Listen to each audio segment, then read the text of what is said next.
আমার পিছনে যে নদীটা সেটা ধলেশ্বরী নদী। নদীর আপন গতিতে নদী ছুটছে, আমাদেরও সময়টা ঠিক এভাবে আপন গতিতেই চলছে। আমরা বুঝতে পারতেছি না সময়ের কত মূল্য।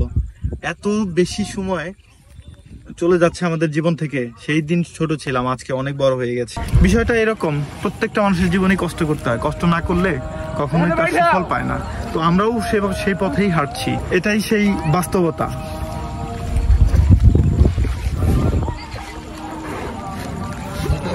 বাস্তবতা কত কঠিন। রাখাল গরু চড়িয়ে এনে এখন নদীর পার দিয়ে নদী সাঁতরে এখন সে বাড়ি চলে যাবে। সন্ধ্যা হয়ে গেছে, মাগরিবের আজান দিচ্ছে।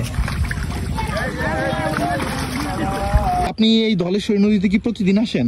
হ্যাঁ, প্রতিদিন আসি। প্রতিদিন আপনার গরু চড়ান না? গরু চড়িয়ে তারপরে সাঁতরে আসি। সাঁতরে আসেন। আপনার কয়টা গরু? আমার গরু এতে যে আল্লাহ মাল্লাহ ৬-৭টা আছে। ৬-৭টা আছে।